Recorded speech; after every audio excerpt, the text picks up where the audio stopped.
3, 2, and 1.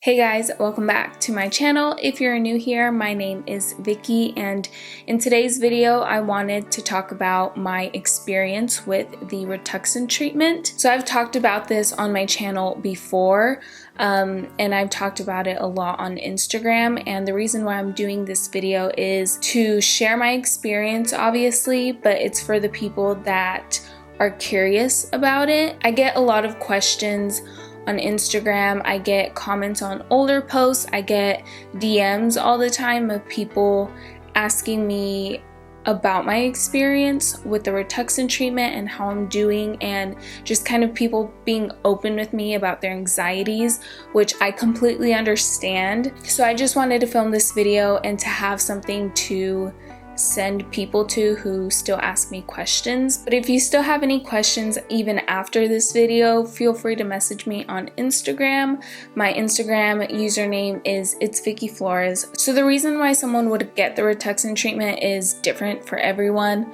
The reason why I personally got it was because I have a blood disorder called ITP, and that essentially is whenever your immune system mistakes your platelets and marks them as bad, and then it kills them.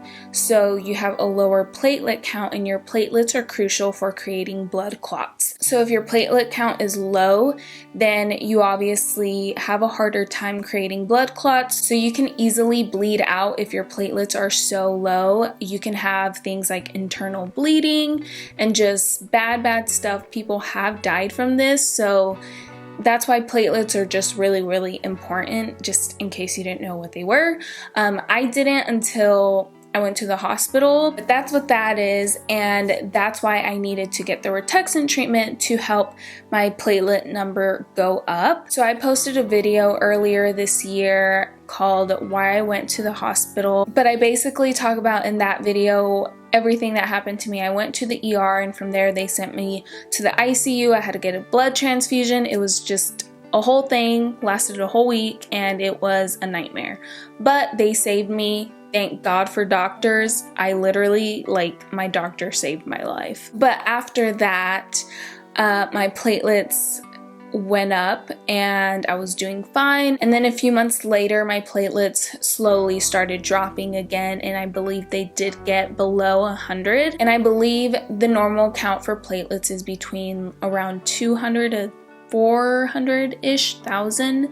And mine were below 100. I believe mine were about 80 whenever they started dropping again. So that's when my doctor told me that I needed to do the Rituxan treatment.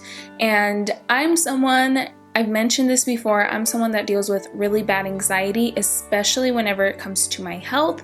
That leads me into having panic attacks, and they are not fun or pretty. So whenever my doctor told me that I needed to do the Rituxan treatment, he was kind of explaining to me what it's gonna do and all of that. And something that doctors have to do is go over with you the side effects, and that's what made me absolutely lose it. Even if someone had a bad reaction to it, and it's very uncommon, they still have to tell you what happened and all the side effects that could potentially happen, even if it's not common.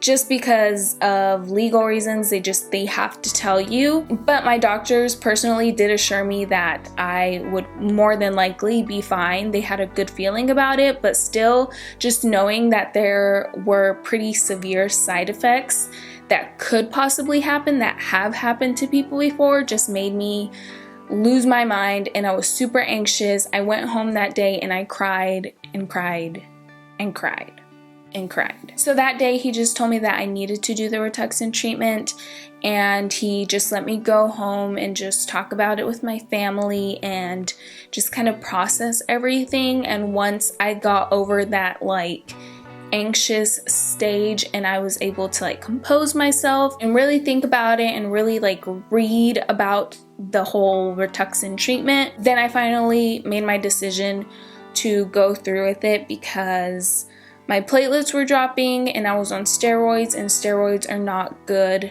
to be on for a long time. Even though in my case they would raise my platelet count, they would do a number of other damages to your body. So it's just best not to take steroids for a long time. So I decided just to go through with it because I needed to do something about my low platelet count. I told him I would do it, and I did it, I believe, in July. And I only took 4 doses, 4 rounds of Rituxan. It was once a week, so it took a whole month. And the amount of times, the amount of rounds that someone has to do is different for everyone. Me personally, I only had to do it 4 times, and the first time is always a long time.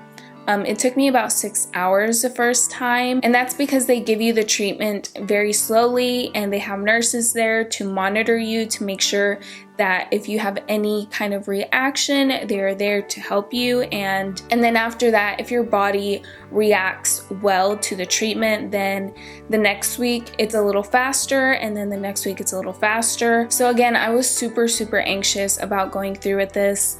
But I knew that I needed to. My doctor told me that it would last, it could last up to a year to 2 years, and he says sometimes it can even last for forever. So I'm really hoping and praying that this is one of those cases where it'll last forever and I don't have to go through that crazy experience again where my platelets dropped severely low. So whenever I was going to go do my first round, it was really scary for me because I also had to go by myself because this was in July. You can't go to the doctor with someone. You have to go by yourself unless you are disabled or you need to you don't speak English. But since I am fine, I have to go to the doctor by myself, and I was really nervous about doing that and going through that on my own.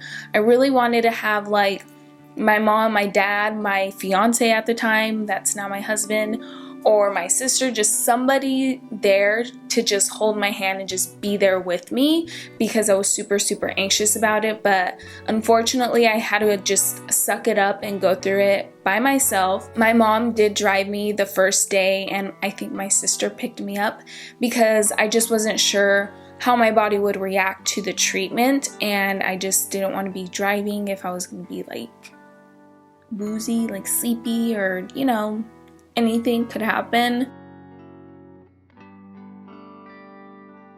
And right before I started the treatment, whenever they were about to hook me up to the IV and everything, I prayed. So if you don't know this, I am a Christian, and even before I was actually there, just after we had everything scheduled, I prayed a lot, and I prayed for God to just give me strength to get through it and to allow the treatment to just do its thing and work in my body and have my body accept the treatment, because I was just scared out of my mind. So that was something that I did before we got started. I just said a little prayer and I just asked God for strength because I was terrified. But thankfully, after that, after those long 6 hours, well, it wasn't really that long because they give you Benadryl, and Benadryl makes you sleepy. So honestly, I just knocked out and I just slept the whole time. And I even took a book. I took my laptop just to have things to do because it's 6 hours, and I just didn't do anything. I just took a nap. But whenever I was done with the treatment, honestly, I felt totally fine and normal, and I felt good. Literally the only side effect that I had was a little bit of muscle aches. It was really uncomfortable, but it wasn't excruciating pain. It was just a little bit of muscle soreness, on my legs and my arms. I just felt sore, if I just worked out really hard the day before. But that literally only lasted that evening, the day that I got the treatment, and then the next day I would wake up totally fine. But just know that that's my own experience, and everyone is different, so not everyone's experience will be the same. Yours might be different, but that's just what happened with me. So like I said, that was back in July, and it is now November, so it's been about 4 months now since I got the Rituxan treatment done. And I went to the doctor yesterday and I got my platelets checked, and they are at 257 and I am no longer on steroids. I haven't been on steroids in about 3 months. The Rituxan treatment has just been working ever since then. So I'm just really grateful for that. So far so good. I'll probably do like an updated video next July after it's been a year since I did the Rituxan treatment and see where I'm at then. So that is it for this video. I really hope you guys enjoyed it. If you did, make sure you give it a thumbs up. Don't forget to subscribe. All the links to my social media will be linked down below, and I will see you guys in my next video.